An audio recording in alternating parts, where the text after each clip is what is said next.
अब हम लोग जो है वो आते हैं एक इन डाइलेक्ट्रिक से रिलेटेड चीज थोड़ा देख लेते हैं। डाइलेक्ट्रिक में हम लोगों ने पढ़ा था कि अगर पूरे कैपेसिटर वाले प्लेट का जो एरिया है, पूरे ये वॉल्यूम को अगर हम लोग किसी डाइलेक्ट्रिक से भर दें जिसका डाइलेक्ट्रिक कांस्टेंट के है, जो कैपेसिटेंस है वो क्या इंक्रीज हो हो जाएगी। जाता है, के टाइम्स बढ़ जाता है। Yes sir. ये पढ़ा था ना हमने, कैपेसिटेंस क्या होता है, के टाइम्स बढ़ जाता है अगर पूरे वॉल्यूम को यूनिफॉर्म डाइलेक्ट्रिक से भर दे तो, हम्म। है ना। Yes sir. बहुत ही बढ़िया। तो अब ये होता है, अब इसी पे बेस्ड जो है आ, इसी पे बेस्ड कुछ अलग अलग केसेस हैं। जैसे पहला, मान लीजिए कि ये दो कैपेसिटर है और दोनों का एरिया ए है, उनके बीच का सेपरेशन बी है। हमने क्या किया कि इधर वाले वॉल्यूम को एक अलग डाइलेक्ट्रिक से भरा जिसका डाइलेक्ट्रिक कांस्टेंट है K1, और इधर वाले को अलग डाइलेक्ट्रिक से भरा जिसका डाइलेक्ट्रिक कांस्टेंट है K2। ठीक है। हम्म। तो आपको बताना है सी इक्विवेलेंट क्या होगा। Find C equivalent across A and B. और वो आधा आधा एरिया में बिल्कुल भरा है, मतलब ये वाली एरिया भी A/2 हो गया, ये भी, और इधर भी जो है A/2 हो गया।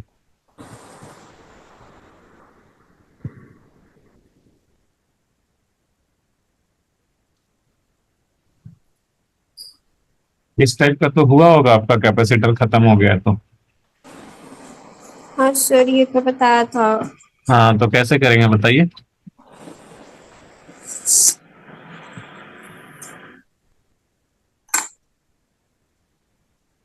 बोलिए कैसे करेंगे। आप कॉन्सेप्ट तो बताओ कि क्या करना होता है, ये तो बताओ। सर इसमें सीरीज या पैरेलल वाला कुछ बताया था सर ने। आइडेंटिफिकेशन के लिए कुछ होता है कि ये दोनों सीरीज में है या पैरेलल में है, फिर हम वही सीरीज और पैरेलल वाले कॉन्सेप्ट को इसमें लगा सकते हैं। तो आप वही सोच के बताओ ना, जब इतना पता है तो सोच के बताओ कि दोनों सीरीज में होंगे या पैरेलल में होंगे।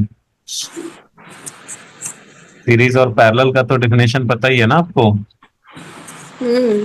तो उसके हिसाब से बताइए सोच के।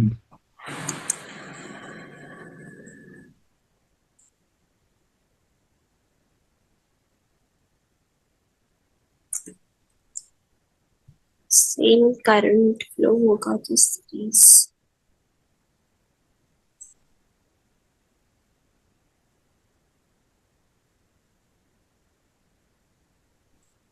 सर में सेम करंट तो फ्लो नहीं होगा। हाँ। करंट बोलिए, सेम चार्ज तो फ्लो नहीं होगा।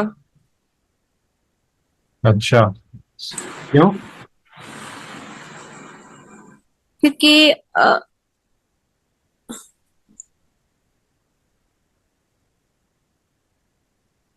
नहीं,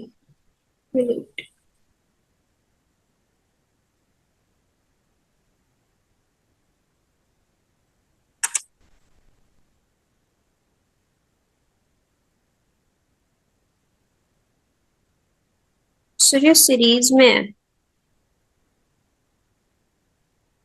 सीरीज में, हम्म। सीरीज में कब बोलते हैं। जब सेम करंट फ्लो होता है। अच्छा, तो ए और बी के क्रॉस अगर हम बैटरी कनेक्ट कर देंगे, आप हमेशा बैटरी कनेक्ट करके सोचो ना। कैसे सोचो, बैटरी कनेक्ट करके। तो ये बैटरी लगा दिया ए और बी के क्रॉस, जिसके क्रॉस बोला है सी इक्विवेलेंट निकालना। तो ये बताइए, ये जो दोनों कंडक्टर के जो दोनों प्लेट्स होते हैं वो तो, सॉरी कैपेसिटर के जो दोनों प्लेट्स होते हैं वो तो कंडक्टर होते हैं। हम्म। कंडक्टर होते हैं तो लेफ्ट साइड वाला सारा प्लेट सेम पोटेंशियल पे होगा। तो ये प्लेट अगर ए है तो ये भी पॉइंट ए ही है, एक्चुअली ये भी पॉइंट बोल सकते हैं ए ही है, ये भी पॉइंट ए ही है। और जो राइट साइड वाला प्लेट है ये पॉइंट बी है, तो ये भी कनेक्टेड है डायरेक्टली, तो ये भी पॉइंट बी ही है, ये भी पॉइंट बी ही है, ये भी पॉइंट बी ही है कि नहीं? Yes sir. तो ये बताओ, इसको अगर मैं बोलूं कि ये दो अलग अलग कैपेसिटर, अगर हम इसको बना लें, बोले कि दोनों को अलग अलग कैपेसिटर बना लो। एक कैपेसिटर हो गया ये वाला, ठीक है, जिसमें डाइलेक्ट्रिक कांस्टेंट K1 भरा है। अब दूसरा कैपेसिटर हो गया ये वाला, जिसमें ये जो डाइलेक्ट्रिक भरा है उसका डाइलेक्ट्रिक कांस्टेंट है K2। तो ये बताइए, ये पॉइंट ए है, अभी ये तो क्या बोलते हैं, कंडक्टिंग है, तो ये सब तो सेम ही पोटेंशियल हुआ ना। Yes directly sir. कनेक्टेड है तो ये सब सेम पोटेंशियल हुआ। तो ये भी हम्म। पॉइंट ए, ये भी पॉइंट ए हो गया, ये ऐसे जुटा हुआ है तो ये भी पॉइंट बी है, ये भी बी हो गया, ये भी बी हो गया। अगर मैं ऊपर वाले का कैपेसिटेंस बोल दूं कि इसका कैपेसिटेंस है C1 और इसका कैपेसिटेंस है C2, तो ये बताओ C1 किसके क्रॉस कनेक्टेड है, क्रॉस ए एंड बी? जी सर। C1 किसके क्रॉस कनेक्टेड है? ए और बी। और C2 किसके क्रॉस कनेक्टेड है? ए और बी। तो दोनों सेम 2 पॉइंट्स के क्रॉस कनेक्टेड है ना। Yes sir. ये पैरेलल में हुआ, सीरीज में हुआ? पैरेलल में। पैरेलल में हुआ। ऐसे अगर बैटरी यहां से जोड़ेंगे तो इधर से मान लो अगर Q चार्ज जाएगा तो ये आगे डिवाइड हो जाएगा, इधर मान लो चला जाएगा Q1, इधर चला जाएगा Q2। दोनों पॉइंट्स जो हैं वो दोनों के क्रॉस पोटेंशियल डिफरेंस सेम है, because they are connected across the same 2 points, so therefore they will be in parallel. तो अब निकालिए C1 C2 की वैल्यू क्या होगी, निकालिए।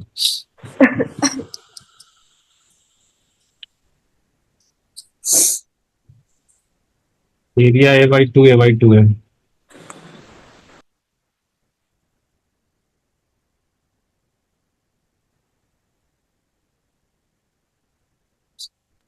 हेलो। हाँ बोलिए ना। सर ये हो जाएगा ए epsilon not by 2D K1 plus K2। Okay, देखो बहुत आसान है। C1 की जो वैल्यू होगी वो कितनी हो जाएगी? K1 A by 2 epsilon not by D। Area की जगह ये हो जाएगा। Yes sir. C2 की जो वैल्यू है, ये बस K2 लगेगा। दोनों पैरेलल, तो C इक्विवेलेंट कितना हो जाएगा? C1 plus C2। Hmm, A/2 epsilon not by D, common आ गया कॉमन ना, K1 प्लस K2। ये भी हो जाएगा। ठीक है, यस सर। तो आप निकालिए find K equivalent. K equivalent क्या होगा इसका? K इक्विवेलेंट क्या होता है, ये सुना है आपने? नहीं। नहीं सुना है? No K sir. इक्विवेलेंट का मतलब ये होता है कि देखो आपने यहाँ पे पूरे कैपेसिटर में दो अलग अलग मटेरियल्स भरे हैं, राइट? क्या किए हैं आपने? दो अलग मटेरियल्स पर है। हाँ, अगर आपको कोई बोले कि दो मटेरियल ना भर के तुम एक ही मटेरियल इसमें भरो, क्या करो इसमें? एक ही मटेरियल हाँ, डालो। पूरे में यूनिफॉर्मली एक ही मटेरियल डालो, तो उसकी K की वैल्यू क्या होनी चाहिए? What should be the value of K of that material such that कि C इक्विवेलेंट की वैल्यू चेंज ना हो, C इक्विवेलेंट ऊपर में जितना आपका आया है उतना ही अभी भी आए। आई बात समझ में? हम्म। तो आप देखो यहाँ पे अगर सेम मटेरियल डालोगे तो इसका जो C का वैल्यू है वो कितना होना चाहिए? इसके हिसाब से जो C इक्विवेलेंट की वैल्यू है वो होनी चाहिए A epsilon not by D to K equivalent. Hmm. होनी चाहिए कि नहीं? Yes sir. और आपका पहले सी इक्विवेलेंट कितना आया था? ये आया था। हाँ। तो यानी कि ये दोनों की वैल्यू क्या होनी चाहिए? सेम होनी चाहिए। सेम होनी चाहिए। तो आप क्या करेंगे कि आप लिखेंगे कि therefore a/2 epsilon not by D k1 plus k2, पहले जो वैल्यू आया था वो अभी जो वैल्यू आया है उसके इक्वल होना चाहिए। तो ये कट गया, तो के इक्विवेलेंट का वैल्यू कितना आ गया? K1 प्लस K2 का हाफ।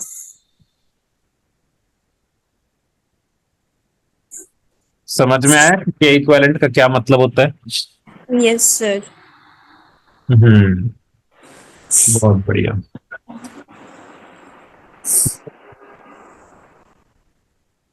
Okay okay okay.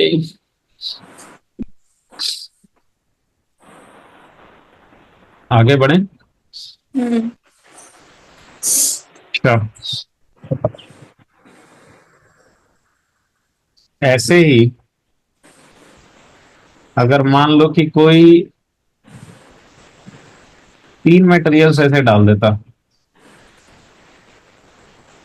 मान लो कोई जो है ऐसे तीन मटेरियल्स डाल देता A/3 एरिया में, इधर K1 A/3 एरिया में, इधर जो है फिर डाल दिया इधर K2, ये भी A/3 एरिया में, हम्म। और इधर जो है ये डाल दिया K3, ये भी A/3 एरिया में। तो यहाँ पे बताइए सी इक्विवेलेंट क्या होगा और के इक्विवेलेंट क्या होगा?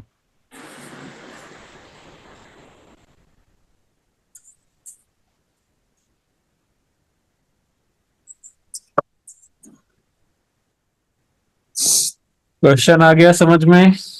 Yes sir. मान लो ये दोनों पॉइंट्स हैं एम और एन, तो you have to find C equivalent across M N. K equivalent भी वही, तो निकालिए।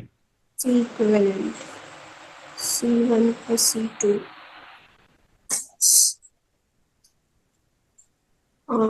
इसका आंसर हो जाएगा C1 is equal to C2 plus C3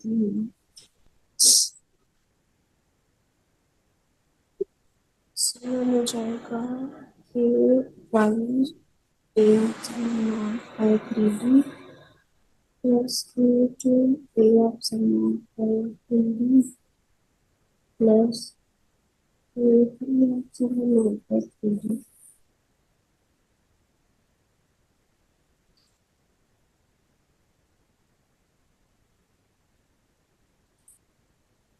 sir C equivalent तो वो आएगा A epsilon not by 3D K1 plus K2 plus K3। अच्छा, और के इक्विवेलेंट? एक मिनट।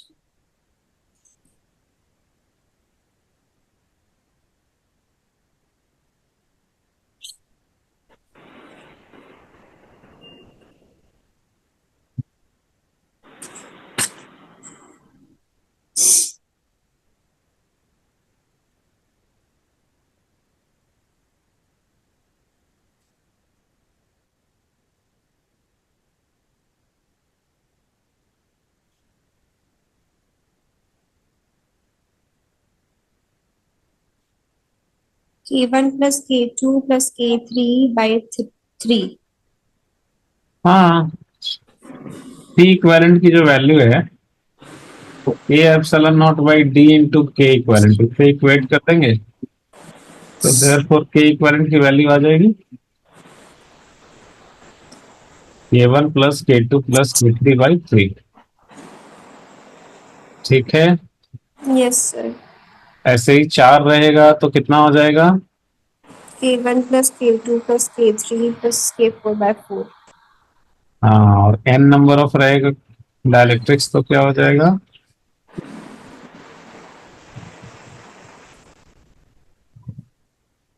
वो अप टू के एन तक चला जाएगा, ऐड होके नीचे में एन आ जाएगा, है ना चुनमुन? Yes sir. हम्म। अब दूसरा सिचुएशन देखो। दूसरे सिचुएशन में है, ये आपका कैपेसिटर प्लेट्स है और यहाँ पे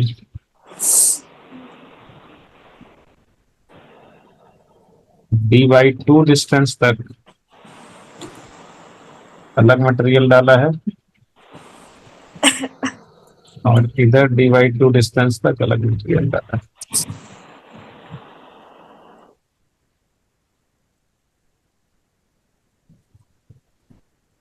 इधर ये भी है d/2, आधा डिस्टेंस में अलग और इधर आधा डिस्टेंस में अलग।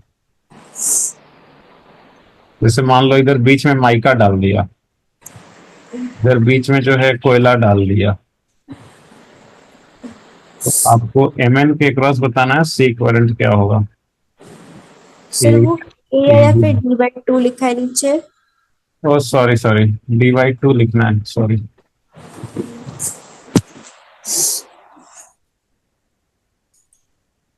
So find C equivalent across Mn.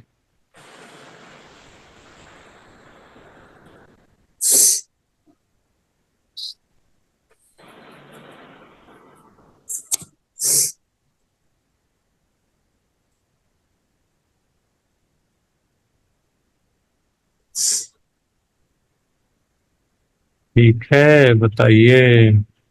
Yes sir.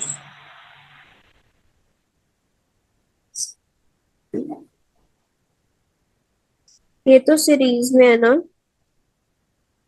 हाँ, ये तो सीरीज में है ना?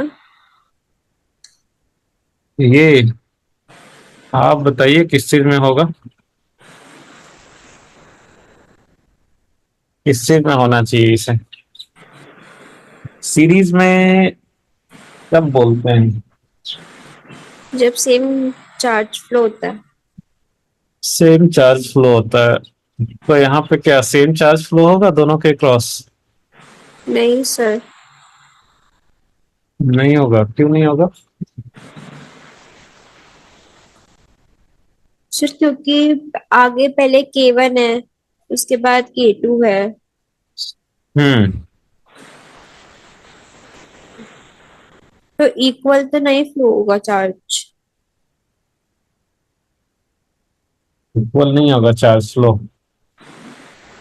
मान लीजिए कि दो कैपेसिटर है ऐसे, तो बैटरी से जोड़ा, हम्म। ये दोनों किस चीज में है, सीरीज में है कि नहीं है? Yes sir. सीरीज में है। अच्छा, अब मान लीजिए इसमें माइका भर दिया और इसमें जो है कोयला या ब्रिक भर दिया। अब ये दोनों सीरीज में है या नहीं है? है। हाँ, है। तो दोनों तो अलग अलग मटेरियल है,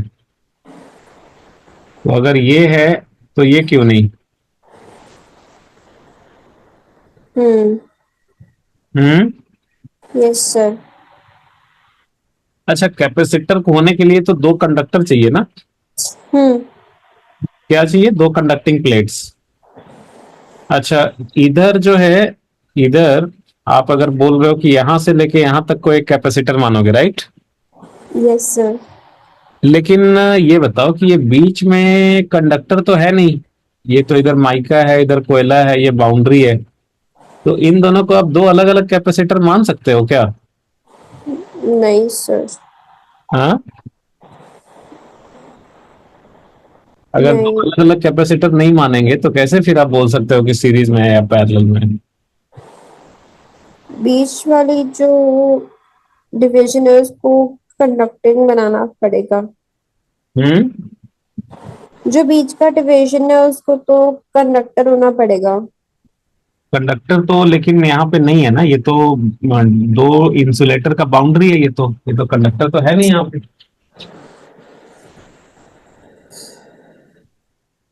तो क्या इस चीज को बोल सकते हैं कि ये दो अलग अलग कैपेसिटर है कि नहीं बोल पाएंगे?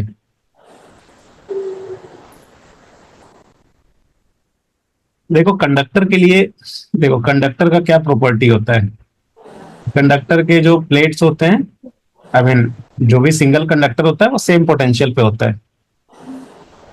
क्या होता है वो? सेम पोटेंशियल पे। सेम पोटेंशियल पे होता है। अच्छा, अब एक बात बताइए, आपने ये पढ़ा था कि डाइलेक्ट्रिक के अंदर इलेक्ट्रिक फील्ड के टाइम्स कम हो जाता है। क्या पढ़ा था आपने? डाइलेक्ट्रिक में जो नेट इलेक्ट्रिक फील्ड होता है वो के टाइम्स कम हो जाता है, राइट? हम्म। तो जैसे मान लो अगर नॉर्मल कैपेसिटर है ना, अगर वैक्यूम होता बीच में, ठीक है, मान लो इधर आपने चार्ज दिया है, इस पे है प्लस सिग्मा, इस पे है माइनस सिग्मा, बीच में इलेक्ट्रिक फील्ड जो होता है वो कितना होता है? Sigma by two epsilon not plus sigma by two epsilon not मिलके सिग्मा बाई एप्सिलॉन नॉट होता है। ठीक है। हेलो। Yes sir. ये होता है कि नहीं इलेक्ट्रिक फील्ड? जी सर। अच्छा, अब मान लो कि आप अगर इसमें डाइलेक्ट्रिक भर देते हो, तो डाइलेक्ट्रिक भर देने से इलेक्ट्रिक फील्ड क्या हो जाएगा? डाइलेक्ट्रिक अगर भर देंगे इसमें, तो इसमें जो इलेक्ट्रिक फील्ड होगा वो कितना हो जाएगा? चंदन बताओ। जो नेट इलेक्ट्रिक फील्ड होता है वो क्या होता है? Due to polarisation of the materials of the dielectric, जो नेट इलेक्ट्रिक फील्ड होता है वो के टाइम्स कम हो जाता है। मतलब पहले अगर सिग्मा बाई एप्सिलॉन नॉट था, तो अभी क्या हो जाता है? के टाइम्स रिड्यूस हो जाता है। हम्म। ये नहीं याद आ रहा है आपको? सर याद है। याद है ना? हम्म। कहाँ पे पढ़े थे बताओ? ये जब आप वो पढ़ा रहे थे डाइलेक्ट्रिक पैरेलल प्लेट्स में। पोलराइजेशन ड्यू टू डाइलेक्ट्रिक हम्म। जब पढ़ाए थे, वो कॉम्ब और वो हेयर वाला जो एग्जांपल लिए थे, वहां पे बताए थे ना? वहां, हाँ वहां पे भी तो बताए थे। मैं आपको बताया था, बाद में भी बताया था। बाद में भी बताए थे। तो यहाँ पे देखिए, यहाँ पे जब K1 ये डालेंगे तो यहाँ पे इलेक्ट्रिक फील्ड कितना हो जाएगा? यहाँ पे इलेक्ट्रिक फील्ड हो जाएगा, let us call it as E1। तो E1 की वैल्यू हो जाएगी sigma by epsilon not by K1। Yes sir. ठीक है। हम्म। अच्छा, अब एक बात बताओ, ये जो लेफ्ट साइड में कंडक्टर है, ये कंडक्टर है तो इसको, इसके तो सारे पॉइंट सेम पोटेंशियल पे होंगे। Yes sir. लाइक अगर ये M है तो ये भी पॉइंट M होगा, ये भी पॉइंट M होगा, ये इस पे जितने भी पॉइंट्स हैं वो सेम ही इक्वी पोटेंशियल होंगे, राइट? Yes sir. अच्छा, आपने बाद में एक रिलेशन पढ़ा था कि अगर यूनिफॉर्म इलेक्ट्रिक फील्ड है तो potential difference simply E1 into distance हो जाएगा। ठीक है। तो अगर आप यहाँ पे देखो, लेफ्ट हैंड साइड के सारे पॉइंट सेम पोटेंशियल पे हैं, सारा पॉइंट M है। अगर आप dy2 डिस्टेंस आगे जाते हो तो पोटेंशियल में ड्रॉप होगा E1 इंटू dy2 से। इधर भी आप dy2 डिस्टेंस आगे जा रहे हो तो इधर भी पोटेंशियल में ड्रॉप होगा E1 इंटू dy2 से। इधर आप dy2 डिस्टेंस आगे जा रहे हो तो इधर भी पोटेंशियल में ड्रॉप होगा E1 इंटू dy2 से। हाँ या ना? Yes sir. तो एक बात बताओ, लेफ्ट साइड के सारे पॉइंट सेम पोटेंशियल पे हैं और dy2 डिस्टेंस आगे जाने पे ड्रॉप भी सबके क्रॉस सेम ही हो रहा है, सबके क्रॉस सेम ड्रॉप हो रहा है, तो क्या इस साइड वाले सारे पॉइंट सेम पोटेंशियल पे नहीं हो जाएंगे? आप समझे मैं क्या बोल रहा हूँ? क्या सर? लेफ्ट साइड के सारे पॉइंट सेम पोटेंशियल पे हैं हम्म। और आप वहां से dy2 डिस्टेंस आगे जा रहे हो तो सबके क्रॉस सेम ड्रॉप हो रहा है, E1 into dy2, E1 yes. Into dy2, E1 into dy2। तो क्या ये राइट साइड वाला जो बाउंड्री वाला पॉइंट है उसके सारे पॉइंट सेम पोटेंशियल पे नहीं हो जाएंगे? हो जाएंगे। बिकॉज लेफ्ट साइड के पॉइंट सेम ही पोटेंशियल पे हैं और आगे जाने पे सेम ही ड्रॉप हो रहा है, तो फिर राइट साइड के भी सारे पॉइंट्स क्या हो जाएंगे?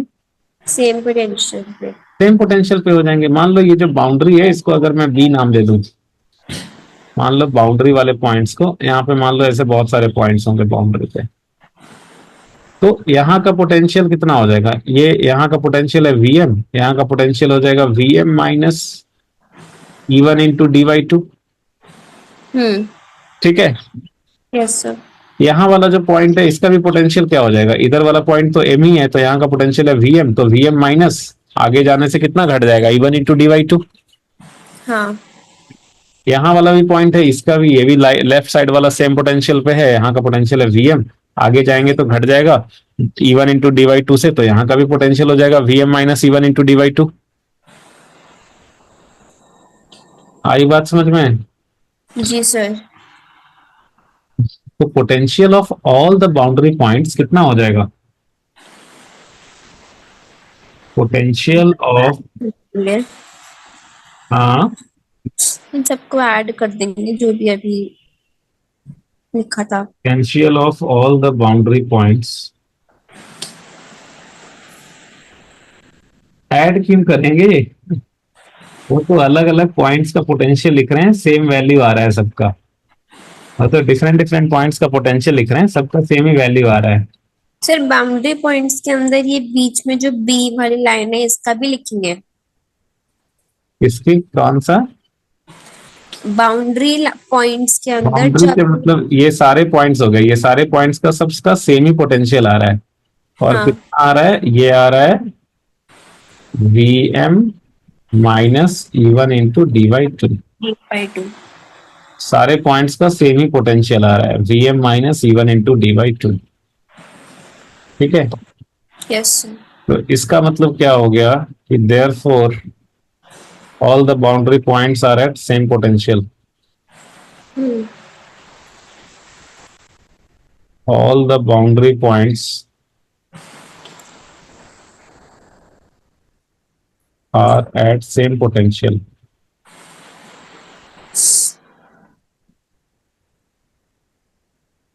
so it can be considered, so the boundary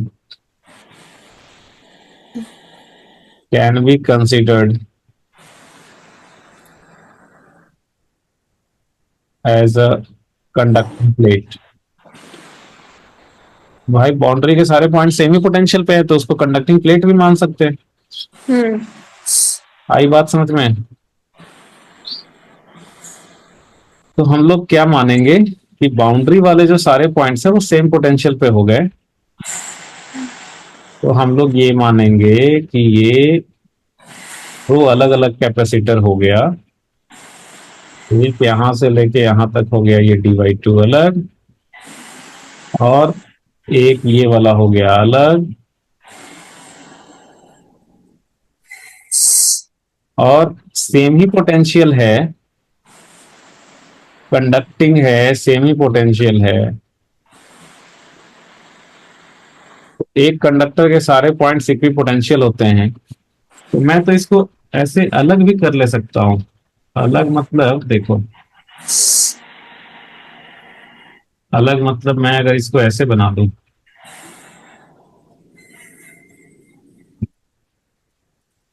इसको अगर मैं ऐसे बना दूं, तो अलग अलग कर दें,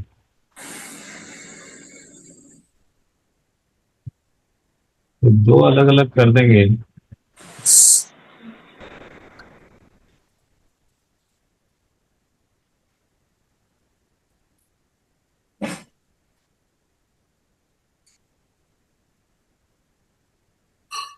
ये डिस्टेंस है dy2,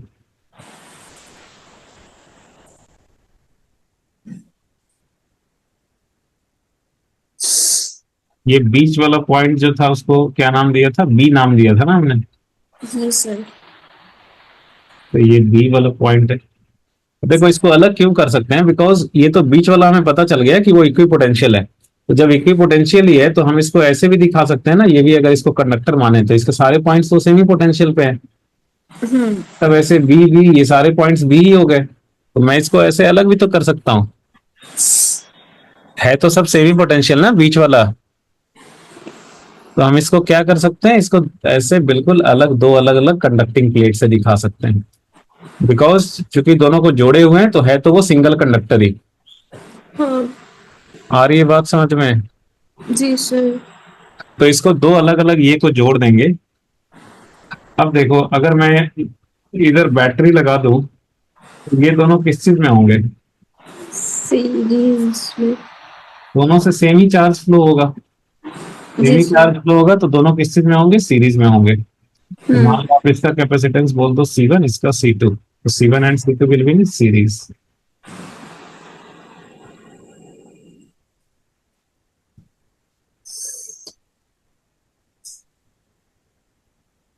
since same charge will flow across the, ठीक है। जी सर। तो अब C1 की वैल्यू लिख दीजिए। C1 का वैल्यू हो जाएगा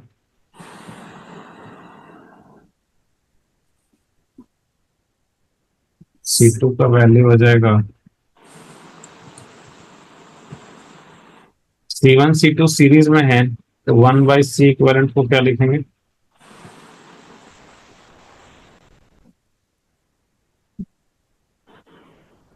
तो 1/C1 क्या हो जाएगा? ये जो C1 की वैल्यू है इसको ऐसे लिख सकते हैं, दिस इज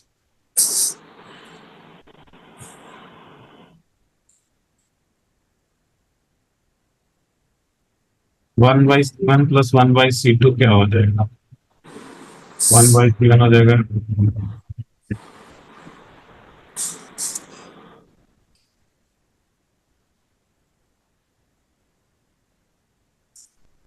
तो यहां से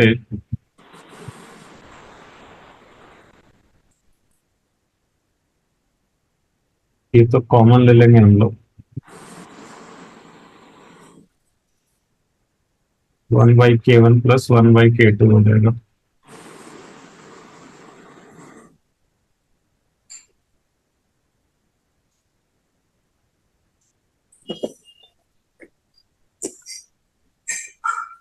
ठीक है चिलमन।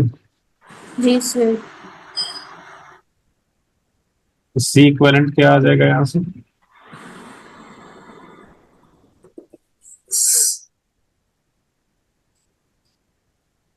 बहुत लंबा चौड़ा आ गया ना। याद नहीं करना है ऐसा मतलब, ठीक है, याद करने की जरूरत नहीं है। ठीक है। जी सर। अब यहाँ पे निकालिए K equivalent. Find K equivalent.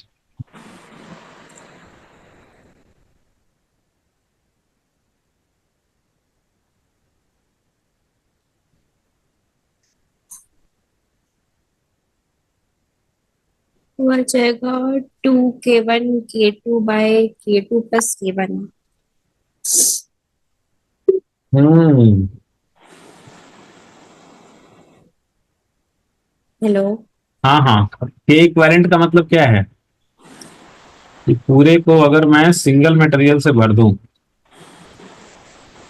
ठीक है, तो पूरे को अगर सिंगल मटेरियल से भर देंगे तो C इक्विवेलेंट कितनी होनी चाहिए? A ε0/D K equivalent. तो हम लोग इसको क्या करेंगे, इन दोनों को इक्वेट कर देंगे। तो इसको अगर मैं A ε0/D के इक्विवेलेंट से इक्वेट करूंगा तो के इक्विवेलेंट की वैल्यू कंपेयर करके कितना आ जाएगा? ए इक्विवेलेंट का वैल्यू हो जाएगा 2K1 K2/K1 + K1 + K2। ठीक है। जी सर। तो C इक्विवेलेंट तो ये याद रखना ज्यादा आसान है ना? हम्म। ये याद रखना आसान है कि नहीं? Yes sir. तो अगर आपसे C इक्विवेलेंट की वैल्यू पूछेगा ऊपर वाले केस में तो आपको K इक्विवेलेंट अगर पता है तो आप simply A ε0/D into K equivalent कर दोगे। हम्म।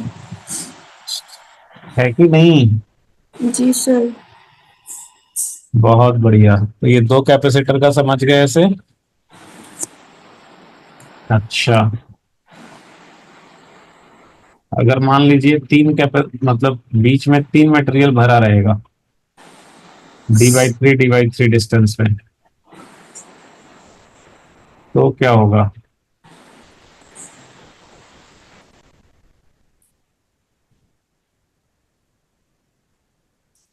मान लीजिए कि इधर है K1, इधर है K2 और इधर है K3। अरे बाप रे।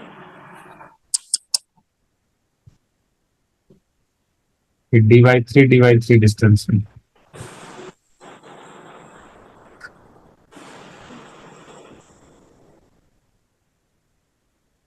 N N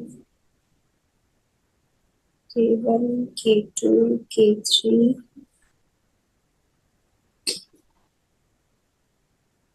sir area same है सबका। हाँ, सबका एरिया सेम है।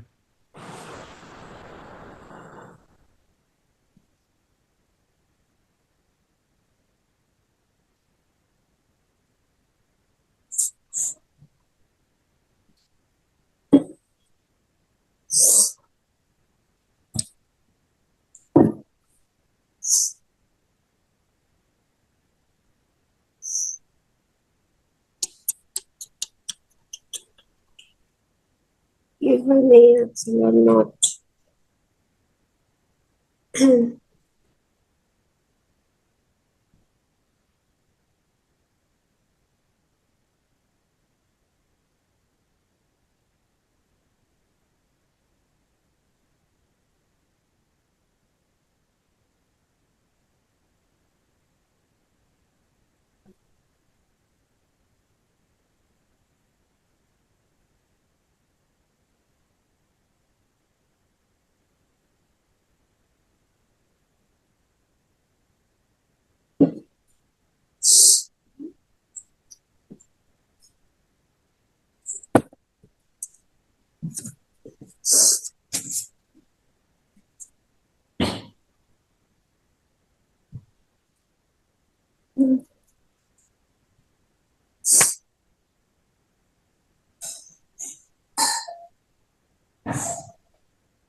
D/3 A epsilon naught 1/K1 plus 1/K2 plus 1/K3।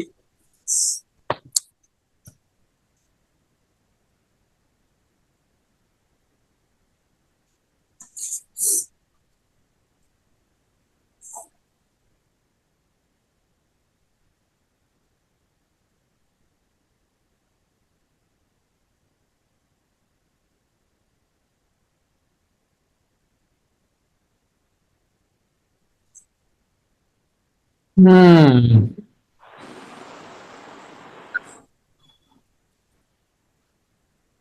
Sir बहुत अजीब सा आ रहा है तो।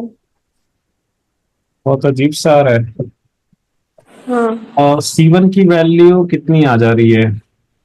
ये C epsilon not by D/3 not हो बाई जाएगा। D/3। ये ऊपर यस चला सर। जाएगा। सिमिलरली C2 की वैल्यू जो है वो ऐसा ही हो जाएगा। हम्म। और C3 की वैल्यू भी ऐसा ही हो जाएगा। तो 1/C इक्वलेंट इक्वल टू करेंगे 1/C1 plus 1/C2 plus 1/C3। तो ये हो जाएगा D/3 एप्सिलॉन नॉट कॉमन हो जाएगा। ये हो जाएगा 1/K1 plus 1/K2 plus 1/K3। ऐसा कुछ आ गया होगा। ठीक है। तो यस, अजीब सा तो यहाँ पे आएगा। अजीब सा तो आएगा। अ, बहुत अजीब सा आएगा, राइट। सी इक्वेलेंट की वैल्यू अगर आपने निकाला होगा तो ये आ जाएगा ऐसा 3A epsilon not K1 K2 K3 by D. इधर में कॉमन में आ जाएगा K2 K3 प्लस इधर K3 K1 plus K1 K2, ऐसा आ गया होगा। Yes sir. तो लेकिन ये अजीब सा को थोड़ा बढ़िया बनाया जा सकता है कब, जब हम के इक्वेलेंट निकालेंगे तो। तो अगर आपसे बोला जाए कि भाई के इक्विवेलेंट भी निकालो, तो वो आपका काम मुश्किल नहीं बल्कि और आसान कर देगा। ये जो सी इक्विवेलेंट को हम लोग क्या लिखते हैं, ए epsilon not by D into के इक्विवेलेंट। Yes sir. तो 1/c इक्विवेलेंट को क्या लिख सकते हैं हम लोग, this can be written as 1 by A epsilon naught into 1/k equivalent. तो हम्म। ए एप्सिलॉन नॉट ये कट जाएगा, डी डी कट जाएगा। तो यहाँ से क्या कर सकते हो आप कि यहाँ से ये बोल सकते हैं ना हम लोग कि 1/k equivalent equal to 1/k equivalent equal to क्या हो जाएगा, 1/3 1/k1 प्लस 1/3 प्लस 1/k3। ऐसा कुछ के इक्विवेलेंट का वैल्यू आएगा, है ना। हाँ। तो आपका पिछली बार 2 के लिए कितना आया था, पिछली बार 2 के लिए पता है कितना आया था, 2 के लिए ऐसा आया था 1/2 1/k1 प्लस 1/k2, ऐसा आया था। ठीक है, मतलब इसको ऐसे ये ऐसे लिखेंगे तो ज्यादा सुटेबल रहेगा। 3/k इक्वलेंट इक्वल टू हो जाएगा 1/k1 plus 1/k2 plus 1/k3। पिछला बार 2 के लिए पता है कैसा आया था, 2 के लिए ऐसा आया था, देखो इधर लिख रहा हूँ। 2 के लिए आया था 2/k equivalent equal to 1/k1 plus 1/k2, ऐसा ही आया था ना। Yes sir. 2 वाले के लिए ऐसा लिख सकते हैं। 4 वाले के लिए फिर इन सेम वे क्या हो जाएगा, 4/k equivalent equal to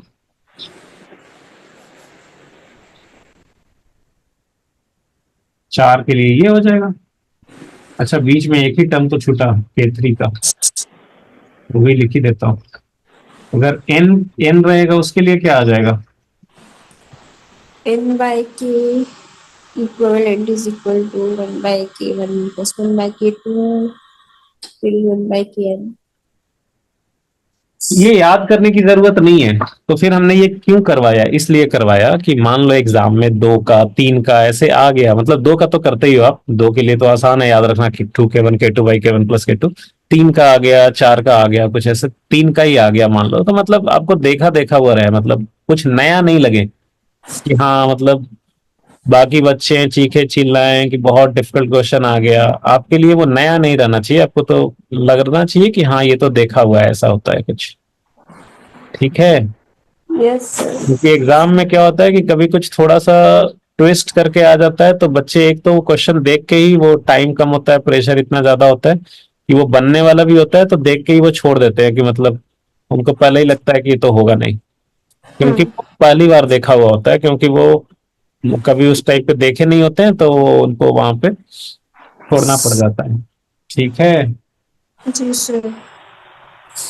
okay, आगे बढ़ें। हम्म। बहुत बढ़िया।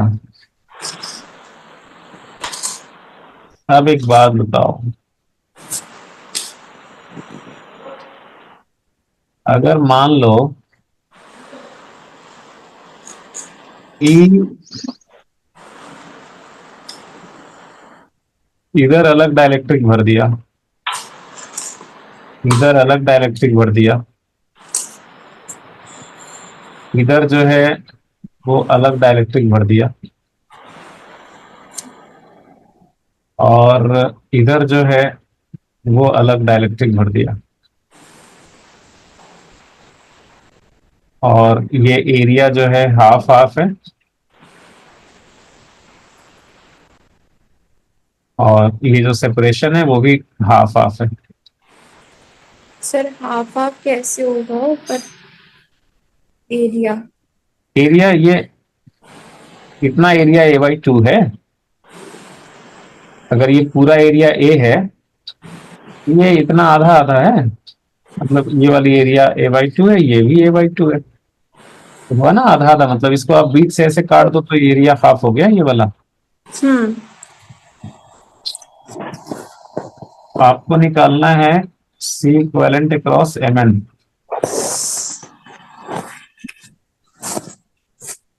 कैसे निकालेंगे इसे तुम बताओ। सर आपने K1 जो K2, हेलो, हाँ K1 K2 K1 K2 parallel में है। पैरेलल में नहीं लेंगे। K1 K2 पैरेलल में नहीं होगा। क्यों नहीं पैरेलल में होगा K1 K2? तो नोट में लिख लीजिए यहाँ पे आप पहले ही। कहीं कहीं पे बुक में गलत भी दिया रहता है। तो K1 K2 की जगह मैं C1 C2 लिखता हूँ। ठीक है, इसका कैपेसिटेंस C1, इसका C2, इसका C3, इसका C4। तो here C1 and C2 will not be in parallel.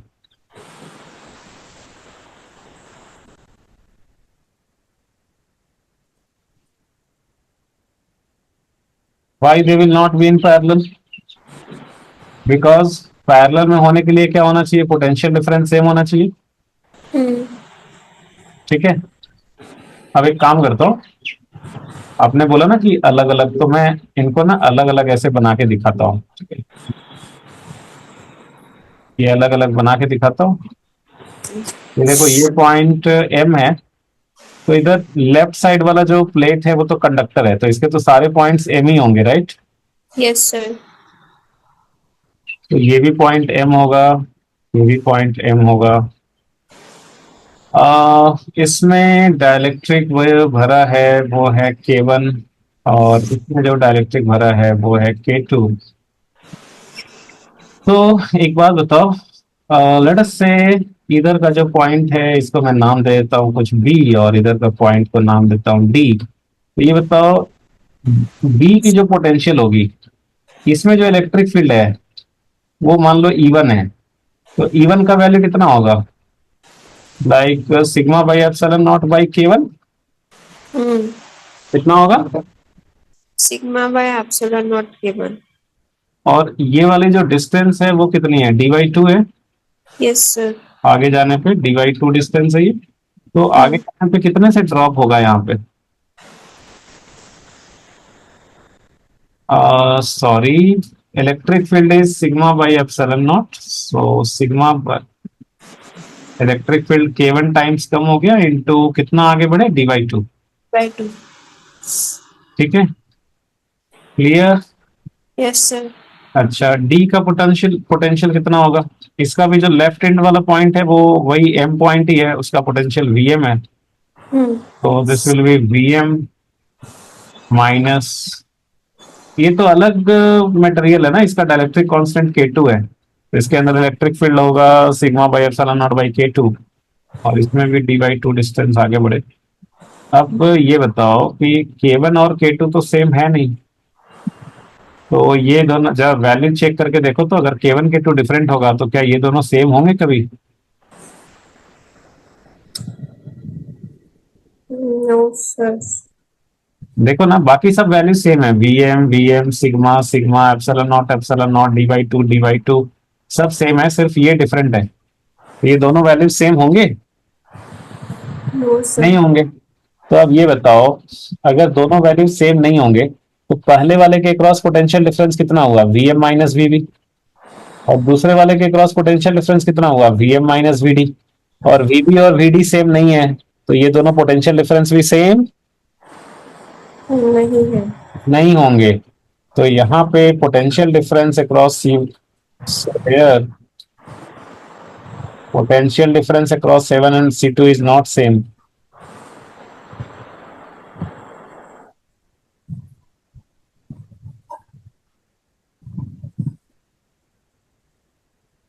So C1 and C2 will not be in series. Sorry, will not be in parallel. C1 C2 parallel में नहीं होगा। आई बात समझ में? क्यों नहीं होगा? Yes sir. पहले जो आपने लिया था सिचुएशन, उसमें क्या होता था कि पूरा का पूरा में तो यहां से लेके यहां तक सेम ही मटेरियल भरा हुआ था, K1 K1 K1 K1 K1। तो ये पूरे में इलेक्ट्रिक फील्ड सेम था, E1 E1 E1 E1 E1।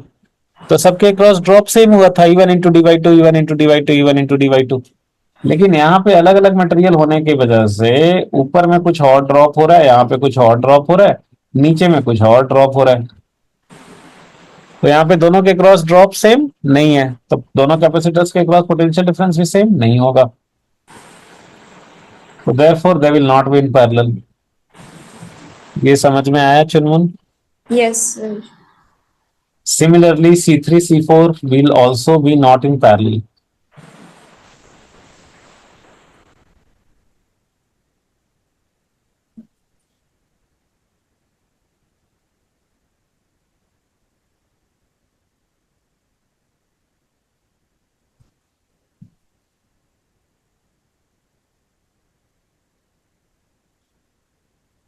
ठीक है, जी सर। तो कैसे बनाए फिर? कैसे बनाए? ये C1 C2 पैरेलल में नहीं है, C3 C4 भी पैरेलल में नहीं है, तो कैसे बनाए? ये बताओ, C1 C3 को सीरीज में बोल सकते हैं? C1 C3 को सीरीज में, ये और ये बोल। C1 और C3 को सीरीज में बोल सकते हैं क्या? हाँ बोल सकते हैं। बोल सकते हैं। तो C1 and C3 will be in series. Similarly C2 C4 को सीरीज में बोल सकते हैं। Yes sir. C2 C4 जो है वो सीरीज में हो जाएगा। और उनका जो, तो पहले तो आप ये काम कर लो, नीचे मैं फिगर ऐसे बना देता हूँ फिर से। आपको फिगर फिर से बनाने की जरूरत नहीं है, मुझे नीचे में देखना होगा, इसलिए मैं इसको नीचे बना दे रहा हूँ फिर से। एक सेकंड, यहाँ पे देखो, तो ये यहाँ पे क्या होगा, here C1 and C3 will be in series. C2 and C4 will also be in series. ठीक है? Yes sir. और तो C1 C3 को हटा के आप सिंगल वैल्यू डाल सकते हो ना? हाँ। ठीक है, तो अच्छा, इन दोनों का सीरीज में क्या होता है? इक्विवेलेंट। और C1 C3 by C1 plus, इनका जो सीरीज इक्विवेलेंट होगा चुनमोहन, इसको क्या लिखेंगे? C1 C3 by, C1 plus C3। इसको मान लो C5 नाम दे देते हैं, C5 नाम दे दें। और C2 C4 का सीरीज कॉम्बिनेशन क्या होगा? C2 C4 bye C2 plus C4। इसको मान लो नाम दे दे रहा हूं C6, नाम दे दे रहे हैं। तो ये बताओ, C1 C3 को हटा करके आप क्या डाल दोगे यहाँ पे? एक सिंगल। C1 C3 को डाल करके यहाँ पे हटा के C5 डाल देंगे। हम्म। C5 is connected across M and N। और C2 C4 को हटा के क्या डाल देंगे? C6। C6। और देखो, जो एक्सट्रीम लेफ्ट वाला प्लेट है और एक्सट्रीम राइट वाला प्लेट है वो तो कंडक्टर है, बिकॉज कैपेसिटर दिया हुआ था ना। सिर्फ बीच का था ना, कि बीच वाला जो था भाई वो तो इंसुलेटर था, क्योंकि इसके तो चारों तरफ इंसुलेटर्स ही इंसुलेटर्स हैं। ये बीच वाला जो प्लेट था वो इंसुलेटिंग ही था, ये बाउंड्री वाला जो पॉइंट था। बट जो लेफ्ट साइड वाला प्लेट है और राइट साइड वाला प्लेट है, चूंकि यही तो कैपेसिटर दिया हुआ था, तो ये दोनों प्लेट्स तो कंडक्टिंग ही है। ये दोनों प्लेट्स हैं वो क्या है बेसिकली? कंडक्टिंग। कंडक्टिंग है। ये वाला भी कंडक्टर है, बीच वाला जो था वो इंसुलेटर था।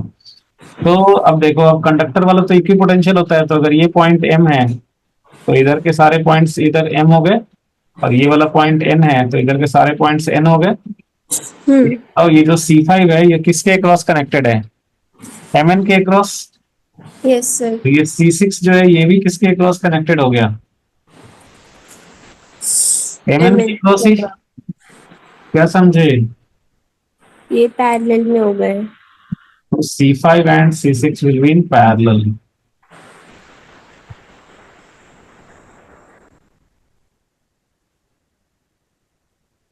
ठीक है। जी सर। सी इक्विवेलेंट कितना हो जाएगा?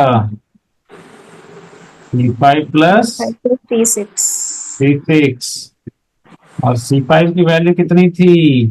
C1 C3/C1 + C3। और C6 की वैल्यू थी? C2 C4/C2 + C4। तो इसका वैल्यूज दिया रहेगा क्वेश्चन में, तो इसका वैल्यूज बैठा देंगे, आंसर मिल जाएगा। आई बात समझ में जुनून? जी सर। यहाँ से क्या सीखा आपने? इस क्वेश्चन से आपने क्या सीखा? इस क्वेश्चन से ये सीखा कि C1 C2 पैरेलल में, नहीं होंगे। C3 C4 भी पैरेलल में नहीं होंगे। तो क्या करना पड़ेगा? C1 C3 को सीरीज में लेना पड़ेगा, फिर C2 C4 को भी सीरीज में लेना पड़ेगा, फिर उनका जो इक्विवेलेंट है वो पैरेलल में होंगे, C5 C6 पैरेलल में होंगे। ठीक है। जी सर। बहुत लोचा है भाई, बहुत लोचा है। उफ,